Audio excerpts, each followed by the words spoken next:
감사합니다. 제가 말씀을 갈라디아서 5장 2절에서 6절까지의 말씀을 준비하면서 제가 어린 시절에 초등학교 때 읽었던 책이 생각이 났어요. 그래서 그 책을 급히 찾아봤습니다.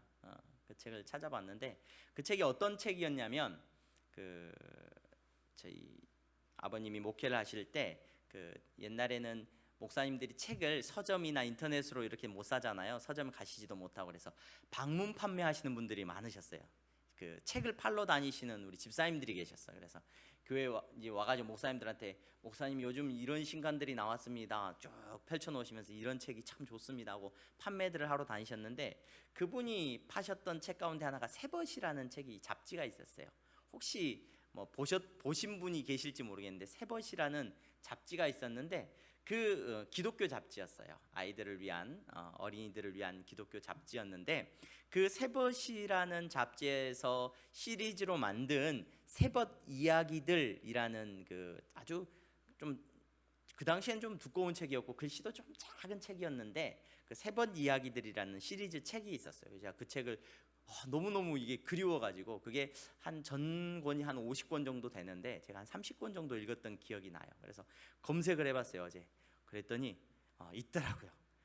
오늘날 신간은 없고 80 몇 년도에 나온 책들이 중고로 팔리는데 그때는 2,000원이었는데 지금은 가격이 많이 올라가지고 희소 가치가 있다고 해가지고 이렇게 중고로 이렇게 판매하는 책들이 있는 걸 보고 제가 깜짝 놀라서 저희 아내 몰래 지금 구입을 해놨어요. 몰래 몇 권을 몰래 구입을 해놓고 지금 그 추억이 너무 가슴이 막 몽글몽글해지면서 그 책을 보니까 너무너무 읽고 싶은 거 다시 막 읽고 싶은 생각이 들어가지고 몇 권을 이렇게 주문을 해놨는데 제가 왜 그 책 이야기를 하냐면 그 책에 한 작은 책이 좀 두꺼웠던 것 같아요. 근데 제목이 별과 백합화의 노래라는 제목이 붙어 있는 책이었어요. 근데 그 책의 내용은 어떤 내용이냐면 교회 안에 절기들 성탄절이나 또는 뭐 이렇게 부활절에 관련된 전 세계에 흩어져 있는 그 어떤 민담들이나 그런 어떤 절기에 관련된 이야기들을 모아놓았던 책들이었어요. 그 책에 부활절에 관련된 한 글 중에서 이런 글이 있었습니다. 어느 부활절 아침에 한 멋진 신사가 손에 백합꽃을 들고 걸어갑니다. 그러면서 만나는 사람들에게 예수님이 부활하셨습니다 하면서 이 백합꽃을 한 송이씩 주고 가는 거예요. 이 신사가 길을 가다가 한 험한 오두막집 앞을 지나갑니다. 그 오두막에는 할아버지하고 손자가 살고 있어요.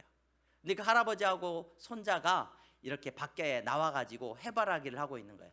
햇볕을 바라보면서 앉아 있는데 너무너무 꾀죄죄한 태어나서 한 번도 손자는 씻은 적이 없는 것 같은 얼굴로 앉아 있고 할아버지 역시 마찬가지고 그 허름한 오두막집도 너무 지저분한 그런 가운데 그 두 할아버지와 손자가 앉아 있는데 그 멋진 신사가 지나가면서 깔끔하게 차려입은 신사가 그 백합꽃을 그 할아버지에게 건네준 거예요. 건네줍니다. 그러니까 예수님이 부활하셨습니다. 즐거운 부활절입니다 하면서 이렇게 백합꽃을 건네주고 지나갔습니다. 콧노래를 흥얼거리면서 이 할아버지가 백합꽃을 딱 받았는데 이 백합꽃을 보니까 너무 깨끗한 거예요. 백합꽃이. 그래서 이걸 어떻게 해야 될지를 모르겠는 거예요.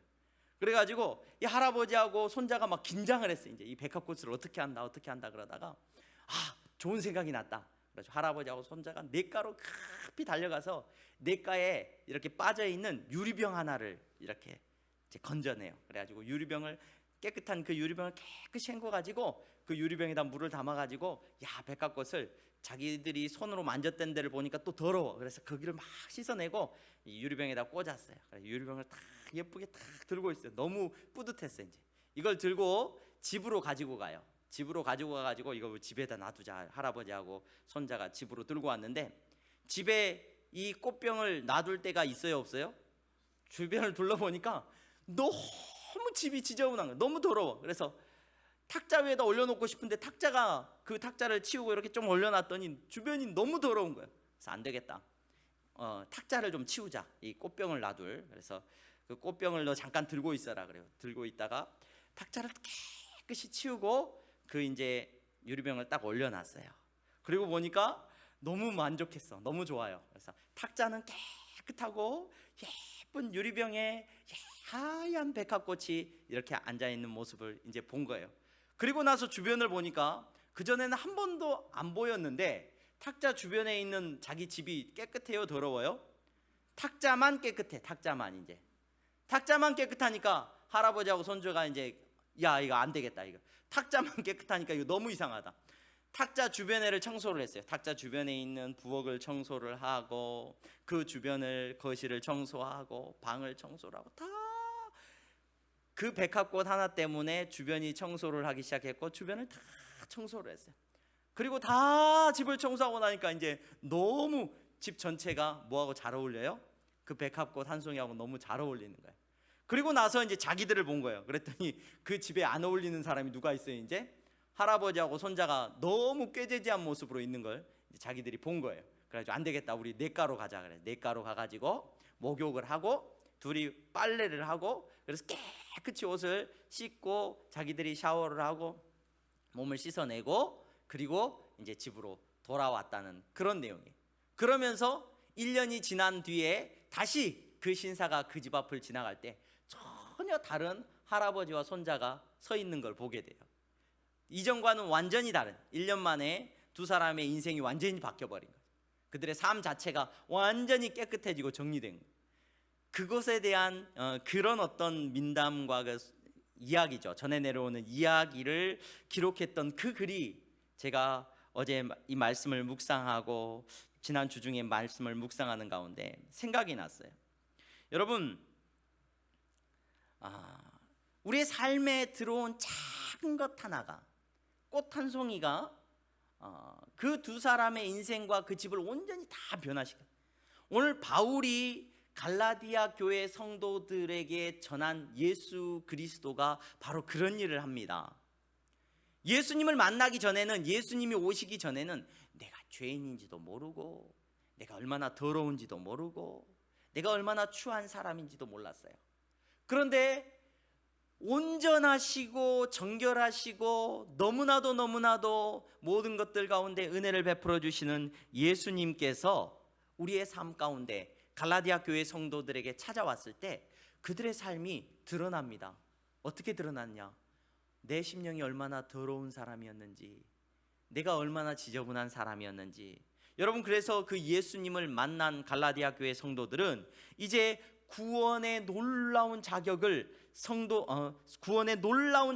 얻은 하나님의 자녀로, 여러분, 그 예수 그리스도 한 분으로 말미암아 이제 더 이상 종노릇하는, 죄악에서 뒹굴고 살아가는 인생이 아니라 예수 그리스도 그 한 분으로 말미암아 참된 자유를 누리는, 놀라운 은혜를 경험하는 성도의 삶을 살아가게 되었다는 것을 바울이 그들에게 계속해서 말을 해줘요.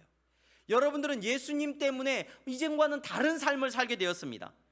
그런데 오늘 우리가 읽은 본문에서 사도 바울은 이와는 정반대의 일이 또 그들에게 일어날 조짐이 보인다는 것을 알고 경고하고 있어요. 그들의 삶에 예수 그리스도로 말미암아 정결하게 되어지고 은혜를 누리게 되어지고 깨끗하게 되어지고 의롭다함을 얻은 하나님 나라의 백성이 되었는데, 그들이 무엇을 받아들이고 있냐면 할례라고 하는 율법을 하나 딱 받아들이는 것으로 말미암아서 그들의 삶에 어떤 일이 일어났냐? 정결하고 깨끗한 백합꽃 같은 예수 그리스도, 그분을 받아들였을 때 그들의 삶이 완전히 변했는데, 이제 할례라고 하는 율법을 그들이 받아들이게 되면 이제 이 예수님은 아무런 의미가 없게 되고, 이제 이 할례라고 하는 율법, 유대인들이 지켰던 그 의로움의 상징이었던 율법을 그들이 하나 지키게 되면은, 오늘 사도 바울이 뭐라고 경고하고 있냐면, 여러분들이 할례를 받고 그것을 중요하게 여기는 순간 여러분들의 모든 삶은 율법 전체를 지켜야 하는 의무 가운데, 율법 전체를 지키고 율법 전체가 여러분들의 삶을 정죄하는 그러한 자리 가운데 나아가게 된다는 것을 오늘 사도 바울이 경고하고 있습니다. 유대인들은 전통적으로 율법의 개수를, 계명의 개수를 613가지로 생각을 했어요. 613가지 크게 지켜야 되는 계명들이, 그들의 삶 속에서 날마다 지켜야 되는 계명들이 뭐 안식일을 거룩하게 지키고 무엇을 지키고 하는 것들이 613가지. 그래가지고 유대인들이 입는 옷에 보면요, 기도할 때 뒤집어 쓰는 탈릿이라고 하는 보나 또는 정통파 유대인들이 그들의 와이셔츠나 그 안에다가 정장 안에다가 이렇게 겹쳐 입는 그 속옷처럼 이렇게 겹쳐 입는 이렇게 속옷이 있는데 그 속옷에는 술을 달게 돼 있어요. 술을 이렇게 술이라는 게 뭐냐면 우리 그 매듭 있죠? 실 매듭 같은 매듭을 이렇게 옷 귀에다가 이렇게 옷 귀에다가 이렇게 달아서 치렁치렁 매달게 돼 있어요. 그 매듭을 달 때 한 매듭이 숫자 몇을 상징하고 몇을 상징하고 그래가지고 그 매듭이 총 상징하는 게 뭐냐면 663가지예요. 663가지. 그 매듭을 그들이 상징하면서 그렇게 메어놓고 이제 그들을 날마다 무엇을 지키도록 노력하면서 살아가는 인생이냐면 율법을 계명을 다 지키도록 노력하면서, 그래서 틈만 나면 그들이 걸어갈 때 치렁치렁 매듭이 흔들려요. 그걸 볼 때마다 뭘 생각하라는 거예요? 내가 계명을 잘 지키는지 안 지키는지 이걸 생각하게 하려고 그 매듭을 자기들의 옷에 달아놓는 것을 보게 됩니다. 바울이 경고를 하고 있습니다. 너희들이 할례라고 하는 의로움을 만약에 지키고 그 한 가지를 받아들이게 되면 너희들의 삶은 이전과는 완전히 다른, 예수님 한 분으로 인하여서 내 삶이 완전히 변했다고 한다면 이제 할례라고 하는 그 율법으로 말미암아 여러분들의 삶이 완전히 또 변하게 되는 것을 사도 바울이 경고하고 있는 메시지를 우리가 볼 수가 있었습니다. 여러분, 오늘 저와 여러분들은 예수 그리스도 안에서 우리의 모든 것이 바뀐 것을 경험한 사람들인 줄로 믿습니다. 그 은혜 안에서 저와 여러분들은 신앙생활 하는 거예요. 그렇죠? 예수님 때문에 내 삶이 어떻게 변했습니다라고 날마다 고백하면서 살아가는 것이 저와 여러분들입니다. 그런데 그 예수님이 저와 여러분들에게 그래서 얼마나 의미가 있고 소중해요? 그 예수님 한 분 때문에 우리의 삶에 어떤 일이 일어났다는 걸 잘 알잖아요. 그래서 너무나도 소중하고 너무나도 의미가 있고 너무나도 귀한데, 그 예수님이 우리가 신앙생활을 하면서 어느 순간에 쓸모없는 이름이 되어버릴 때가 얼마나 많은지 모르겠다는 생각을 하게 돼요. 여러분, 예수 그리스도 그분이 내 삶에 있어서 쓸모없는 이름이 되어버려요. 언제 그런 일이 일어났냐? 오늘 사도 바울이 경고하고 있는 것처럼 어떤 일을 행할 때 내가 하나님 앞에서 예수 그리스도라는 이름을 던져버리고 자꾸 할례라고 하는 율법을 그들이 지켰던 것처럼 내가 예수님 이름이 아닌 다른 의로움을 가지고 하나님 앞에 나아가려고 할 때마다 우리의 삶을 가만히 살펴보면 예수님의 이름이 쓸모가 없어져요. 예수님의 이름이 나에게 의미가 없어져요. 예수님이 나에게 능력이 없는 이름이 되어간단 말입니다. 여러분, 예수님이 그렇게 절박한 이름이기를 간절히 소망합니다. 저와 여러분들에게 너무나도 중요한 이름이기를 소망합니다. 예수님이라고 하는 그 이름이 나에게 유일한 소망이기를 소망합니다. 예수님이 전부이십니다 라는 우리의 고백이 있기를 소망합니다. 신앙생활을 하면 할수록 목사의 안수를 받고 목사가 되면은 교회 생활을 한다는 건 내가 신앙생활을 해보고 목회를 해보니까 이게 중요해 저게 아니요. 시간이 지나면 지날수록 예수님이 전부입니다 고백할 수 있는 목사가 되기를 소망합니다. 여러분, 신앙의 연륜이 깊어가는 권사님, 집사님이 되시고 나이 들어가고 내가 교회에서 잔뼈가 굵은 사람이야, 교회는 이래야 돼, 교회는 뭐가 돼야 되고 교회는 이런 모습이어야 돼, 여러분 그러한 이야기를 하지 않는 성도가 되기를 간절히 소망합니다. 예수님이 모든 것입니다. 예수님이 모든 것입니다. 예수님 말고는 소중한 것이 없습니다. 예수님이 가장 소중한 분이에요. 세상에 다 얻고도 예수님을 잃어버린다면 여러분 우리는 그렇게 말할 수 있어요. 내가 다 잃어버렸다. 여러분, 우리의 세상의 모든 걸 다 잃어버리고도 예수님 한 분을 얻고 그분과 함께 동행하는 삶을 살아간다면 여러분, 우리가 신앙생활하면서 모든 것을 다 잃어버린 것 같을지라도 여러분, 그 사람은 모든 것을 다 얻은 하나님의 자녀인 줄로 믿습니다. 여러분, 정말 예수님이 아니면 안 됩니다. 여러분, 내가 다 하고 내 생각대로 내 지혜대로 다 살고 그저 예수님은 이름 한번 불러주는 것으로 만족하라고 여러분 우리의 신앙생활이 채워지지 않기를 바랍니다. 여러분, 내 고집대로 다 살고 예수님은 들러리처럼 그냥 서 계시는 분이 아니기를 소망합니다.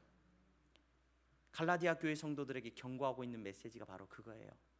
할례를 받고 안 받고가 무슨 중요하겠습니까? 나중에 보면 알겠지만 할례 받고 안 받고는 중요한 문제가 아니에요. 할례를 받아도 되고 안 받아도 돼요. 태어날 때부터 부모님이 유대인이라서 할례를 받았다면 그것도 의미가 있겠죠. 받지 않았다면 그것도 아무런 문제가 되지 않는다는 거예요. 하지만 그들이 교회에 나와서 성도들의 교제 가운데 무엇을 이야기하기 시작했냐면 율법을 이야기하기 시작하고 예수님이 아닌 그들의 의로움을, 그들이 남과 다르다는 것, 그들이 다른 사람과 다르다는 뭔가 내 육신으로 내가 어떤 행함으로 의로워진다는 것을 내 신앙의 중심에 놓고 이야기하기 시작할 때 예수님은 들러리가 됩니다. 들러리가. 예수님은 중요한 분이 아니에요. 예수님은 어느 틈엔가 우리에게 필요 없는 분이 되어버릴 때가 얼마나 많은지 모릅니다. 목회자로서 이 사명을 감당하면서 여러분 예수님 없이도 목회를 잘할 수 있겠다는 생각을 할 때가 있어요. 야, 예수님 없어도 목회하겠구나. 가끔 설교할 때만 예수님 인용하고 실제로 목회할 때 성도들을 만나고 이야기할 때 예수님 필요하겠나. 여러분 목사에게 문득문득 어느 순간에 서늘한 긴장감으로 다가오는 바로 그러한 긴장감이 거기에 있어요. 내가 이 길 잘 가고 있나? 긴장하게 만드는 게 바로 거기에 있어요. 성도들이 많이 모이지 못하고 이 코로나라고 하는 엄중한 사태 속에서 우리의 마음이 힘들어지는 이 순간에 여러분 내가 정말로 예수님만 붙들고 목회를 하고 있는가? 예수님만 증거하고 있는가? 내가 사람을 바라보지 않고 예수님 바라보면서 그 예수님과 함께 성도들이 나아가기를 원하면서 우리 사랑하는 성도들이 저들이 예수님과 동행하기를 간절히 원하면서 내가 목회를 하고 있는가? 여러분 섬뜩섬뜩해질 때가 있습니다. 유대인들이 613개의 율법을 자기들의 의로 생각하면서 치렁치렁 이렇게 매듭을 달고 다녔던 것, 여러분 그것이 우리의 신앙생활이 되지 않기를 바랍니다. 내 이름에 붙어있는 직분이, 내 이름에 붙어있는 신앙의 어떤 연륜이나 어떤 자랑할 만한 일들이 여러분 예수님을 대신하지 않기를 간절히 소망합니다. 예수님이 전부가 돼야 돼요. 예수님이 내 삶에 가장 의미 있는 분이 돼야 돼요. 오늘 우리가 읽은 말씀에 뭐라고 사도 바울이 경고하냐면 그리스도께서, 만약에 여러분들이 할례를 받으면 그리스도께서 너희에게 아무 유익이 없을 거다. 여러분 4절 말씀에 여러분 율법 안에서 의롭다함을 얻으려 하는 너희는 그리스도에게서 끊어지고 은혜에서 떨어진 자로다. 사도 바울은 뭐만 바라보고 있냐면 여러분들이 예수님 안에 있기를 바랍니다. 예수님 안에, 그것밖에 없습니다. 이렇게 메시지를 전하고 있습니다. 오늘 우리 귀한 향동교회 귀한 성도님들은 예수님 안에서 살아가시는 성도가 되기를 바라고 예수님만 자랑하고 예수님이 전부예요 증거할 수 있는 여러분들이 되시기를 주님의 이름으로 축원합니다. 여러분 이제 예수님 안에서 살아가는 성도는 5절 6절에서 사도 바울은 우리가 그렇게 예수님이 전부입니다 라면서 고백하면서 살아가고 있는데 그 예수님이 전부라는 그 믿음, 우리가 그 믿음을 가지고 살아가고 있는데 그 믿음을 가지고 살아가는 삶이라는 것이 오늘 하나님의 자녀로 부름받은 믿음의 성도의 삶이라는 것이 도대체 어떤 삶의 모습으로 나타나는지를 이제 이후에 계속해서 설명하는데 크게 이야기를 전하고 있는데 두 가지를 이야기를 합니다. 그 두 가지를 사도 바울이 실천적인 성도의 삶, 그러니까 믿음에 대한 이야기들을 하고 우리가 어떻게 구원함을 얻었는지에 대한 이야기를 한 다음에 늘 연관지어서 설명하는 두 가지가 있죠. 믿음과 연관지어서 설명하는 그 두 가지가 뭐예요? 오늘 우리가 읽었던 본문에 나오는 단어가 나옵니다. 5절 말씀에 보면 우리가 성령으로 믿음을 따라 의의 소망을 기다리노니, 믿음을 따라 무엇을 기다려요? 의의 소망을 기다리노니. 또 6절 말씀에 보면 그리스도 예수 안에서는 할례나 무할례나 효력이 없으되 사랑으로서 역사하는 믿음뿐이니라. 이게 무슨 말이에요? 믿음뿐인데 이 믿음은 무엇으로 역사한다는 거예요? 사랑으로 역사하는. 사도 바울이 로마서나 고린도전후서나 모든 서신서들에게, 성도들에게 이야기할 때마다 믿음과 소망과 사랑을 이야기해요. 제가 여러분들에게 언제 한번 설교를 한 기억이 납니다. 믿음과 소망과 사랑을 이야기를 하는데, 곧 믿음을 따라서 살아가는 삶이라는 것은 성령의 능력으로 말미암아 우리가 예수님을 믿게 되었단 말이에요. 예수님이 가장 중요하신 분, 예수님이 내 삶의 전부예요. 그 믿음을 따라 살아가는 성도의 삶이라는 것이 어떻게 드러나느냐? 여러분, 이 바울이 권면하고 있는 이 메시지의 핵심 가운데 하나가 뭐냐면 이 세 단어예요. 믿음과 소망과 사랑이라는 거예요. 그러면서 이 세 가지는 밀접하게 연관이 되어 있는데, 믿음이 없는 소망, 그래서 바울이 소망을 이야기할 때 믿음이 없는 소망이라는 게 있을 수 있어요, 없어요? 없어요, 없어. 믿음이 없는 소망이라는 거, 소망이 누구에게 생기는 거냐면, 어떤 사람이 소망을 가지고 살아가느냐? 믿음이 있는 사람에게 소망이 주어져요. 또 사랑이, 믿음이 없는 사랑이 있을 수 있느냐 없느냐? 믿음이 없는 사랑은, 참된 사랑은 있을 수가 없어요. 오늘 사도 바울이 권면을 하는 메시지 속에 성도의 삶 속에 믿음과 소망과 사랑은 서로 밀접하게 연관되어 있는 것을 이야기해요. 오늘 저는 저와 여러분들이 이 본문을 보면서 다시 그 반대의 말도 한번 생각해 볼 필요가 있는 것 같아요. 여러분, 그러니까 우리가 믿음이 있다라고 말을 할 때, 성도들이 뭘 자꾸 가지고 믿음이 있다라고 착각을 하냐면, 갈라디아 교회 성도들이 자기들이 믿음이 있다는 걸 뭘로 드러내고 싶어 했냐면 할례 받는 걸로 드러내고 싶어 했어요. 내가 믿음이 있는 사람입니다. 이걸 예수 그리스도가 아니라 내가 믿음이 있습니다라는 걸 뭘로 드러낸다? 할례 받은 것으로 내가 믿음 있는 사람이야, 내가 구원받은 사람이야 드러내려고 했어요. 그런데 바울이 경고를 하는 거예요. 여러분, 믿음이 할례로 증명되는 것이 아니라 여러분들이 가진 믿음이라는 것은 무엇으로 증명이 되냐면 여러분들에게 있는 의의 소망과 사랑으로 나타나는, 섬김으로 나타나는 사랑의 여러분들의 믿음이 드러나게 되어 있습니다. 이 메시지를 저와 여러분들에게 전해주고 있다는 거예요. 여러분, 단순히 율법적인 어떤 행동을 하는 것, 그것에 우리의 믿음이 있지 않아요. 신앙생활을 하는 사람, 믿음 생활을 하는 사람이 어떤 사람을 보고 우리가 믿음이 좋다, 믿음이 참 좋은 사람이네, 이렇게 말할 때가 많냐면 할례 받은 사람을 보고 믿음이 좋다라고 말할 때가 많다는 거예요. 할례 받은 것은 오늘날의 율법이 될 수도 있는데, 그 율법이라는 것은 무엇을 상징하느냐? 목사님이시니까 믿음이 좋으시겠지. 그렇지 않아요. 장로님이시니까 믿음이 좋겠지. 우리 향동교회 장로님들은 믿음이 좋으십니다. 네. 그런데 그 직분이 믿음을 말해주지는 않아요. 내가 어떤 흔적을 갖고 있어가지고 다른 사람들 앞에 내가 신앙생활 향동교회 30년 50년 다녔거든요, 믿음이 참 좋으시네요. 그렇지 않아요. 우리가 가지고 있는 믿음은 반드시 두 가지를 나타내 주는데, 그 두 가지가 뭐였냐면 의의 소망과 사랑으로 역사하는 거예요. 사랑으로 역사하는 거예요. 사랑의 일이 두 가지가 우리의 믿음을 말해준다는 거예요. 믿음을 따라 살아가는 사람이구나, 참 믿음 좋은 사람이네요. 뭐라고요? 의의 소망이 있느냐, 사랑으로 일하는 것이 있느냐, 이 두 가지가 그분의 믿음을 말해준다는 거예요.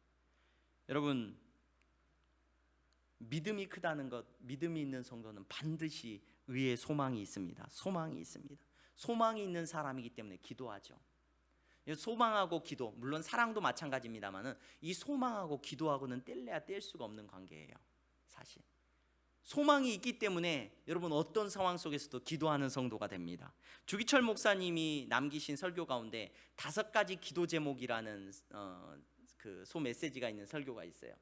그 5가지 메시지, 5가지 자기의 기도의 제목, 내가 5가지 소원이 있다라고 말을 하면서 그 소원에 대한 이야기를 해요. 그분이 잠시 이렇게 감옥에 있다가 나왔을 때 그 5가지 소원에 대한 기도를 합니다. 그럼 기도 제목을 이야기를 해요. 그 기도 제목이 뭐냐면, 첫 번째가 죽음의 권세로부터 이기게 하여 주시옵소서. 두 번째가 장시간의 고난을 이기게 하여 주시옵소서.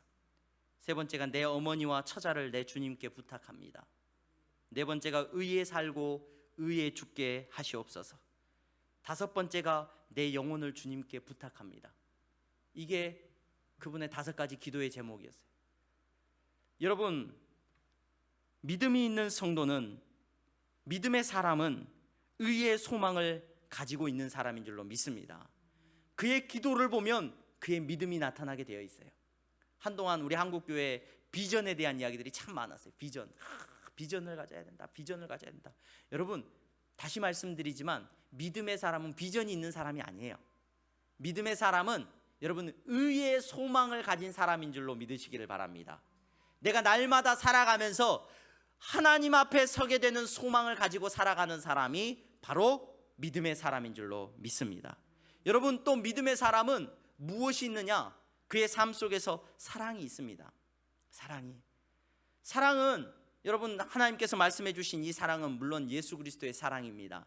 이 사랑이 내 삶 가운데 믿음으로 말미암아 역사를 하는데, 믿음이 이 사랑으로 드러나게 되어 있는데, 여러분, 믿음이 있다라고 말을 하면서 사랑이 없는 사람, 말이 안 돼요. 내 몸에 할례, 내가 목사라는 거, 이것이 절대로 믿음을 말해주지 않아요. 여러분들의 직분이 믿음을 말해주지 않습니다. 여러분들이 사랑의 수고와 섬김으로 살아가는 것이 여러분들의 믿음을 말해주는 거예요. 사랑이 있다라고 말을 하면서 나만을 위해서 살아가는 사람이 누가 있겠습니까? 사랑은 여러 가지로 우리가 정의할 수 있겠습니다만은 이 자리에 우리가 구체적으로 그런 것들을 나누지 않더라도 여러분 다 아실 거예요. 내가 믿음이 있는 사람이라면 어떤 사람이다? 사랑으로 섬기는 사람이라는 거예요. 여러분, 이 말씀이 내 삶을 비춰볼 수 있는, 내 믿음을 비춰볼 수 있는 은혜의 말씀이 되기를 소망합니다. 100년 전에 우리나라에 왔던 의료 선교사였던 우리 말로는 제가 자주 인용하는 선교사님입니다만 서서평 선교사님, 엘리자베스 요한나 쉐핑 선교사님이시죠. 그 선교사님은 미국이 파송한 선교사님 가운데서 가장 위대한 선교사 7인 중에 한 분이 한국에 파송된 분 중에서는 이분 한 분밖에 없어요. 이분이 요한나 쉐핑이라는 이 여자 선교사님이 가장 위대한 선교사님 한 분으로 기록되고 있는데, 그분 침대맡에, 그분이 돌아가시고 그분 침대맡에 남겨져 있던 문구가 여러분 너무너무 의미 있습니다. 그 문구가 그분의 믿음을 말해주는 거죠. 그 문구가 어떤 문구입니까? Not success, 성공이 아니라 but service, 성공이 아니라 섬김입니다. 나데이 법비죠. 성공이 아니라 섬김입니다. 여러분, 믿음은요, 세상의 사람들은 저 사람이 성공하면 믿음이 있다라고 생각하는지 몰라요. 야, 대단하다, 대단해, 엄청난 성공을 했으니까 믿음이 뛰어나구나. 아니요, 그렇지 않아요. 믿음을 따라 나타나는 것은 성공이 아니라 섬김입니다. 저와 여러분들의 삶에 여러분 이 믿음이 나타나기를 소망합니다. 여러분, 우리의 자녀들에게 성공을 가르치지 마시기 바랍니다. 우리의 자녀들에게 성공하라고 가르치지 마세요. 우리의 자녀들에게 뭘 가르쳐야 되냐면 섬김을 가르쳐야 돼요. 우리의 자녀들이 섬김을 배워야죠. 우리 성도들도 뭘 배워야 되느냐? 교회 와서 성공하는 법을 배우면 안 돼요. 야, 내가 향동교회 다녀가지고 다른 교회에서는 누리지 못하는 이 놀라운 것들을 내가 누린다. 야, 향동교회 와가지고 내가 성공했다. 여러분, 향동교회에서 성공을 배우시면 안 돼요. 여러분, 교회에서는 섬김을 배우는 것인 줄로 믿습니다. 그것이 믿음이기 때문에 그래요. 그것이 믿음이기 때문에. 예수님 그분이 내 삶 가운데 들어오셔가지고 여러분 어떤 변화가 일어납니까? 나는 예수님을 믿는 사람이 됐습니다. 그 믿음 때문에 우리는 소망이 있어요. 사람들은 절망을 이야기합니다. 여러분, 이 시대를 바라보십시오. 절망을 이야기합니다. 기후를 바라보고 질병을 바라보고 다 절망을 이야기합니다. 여러분, 이때에 믿음은 우리에게 소망을 이야기하는 줄로 믿습니다. 이 절망의 때 세상 어디를 봐도, 뉴스를 봐도, 사람을 봐도 우리에게 기쁨이 없어요. 온통 절망뿐입니다. 이때에 기도하는 여러분들이 되시기를 소망합니다. 의의 소망을 가지고 여러분 기도하시기를 바랍니다. 여러분, 이때에 믿음을 따라서 성공하려고 하지 마시고, 여러분 이때에 우리의 입술을 통하여서, 우리의 삶을 통하여서 섬김이 나타나기를 주님의 이름으로 축원합니다. 사랑이 나타나기를 소망합니다. 우리의 자녀들이, 우리의 다음 세대가 의의 소망을 가지고 섬기는 세대가 되기를 바랍니다. 성공하려고 하는 자녀들은 반드시 넘어지고 아파하고 부모를 속삭일 거예요. 하지만 섬김을 배운 자녀는 여러분 부모를 속삭이는 법이 없는 것 같아요. 섬김을 배워야 됩니다. 여러분 성도도 마찬가지예요. 성공을 꿈꾸는 성도는 여러분 교회를 시험 들게 합니다. 하지만 섬기는 성도는 교회를 세우는 역사가 나타나는 줄로 믿습니다. 믿음을 따라 살아가는 저와 여러분 되시기를 주님의 이름으로 축원합니다. 예수님 한 분이 내 삶에 들어오셔서 그분이 내 모든 것들을 변화시키는 은혜가 우리 가운데 충만하기를 주님의 이름으로 축원합니다. 기도하겠습니다. 거룩하신 하나님 감사합니다.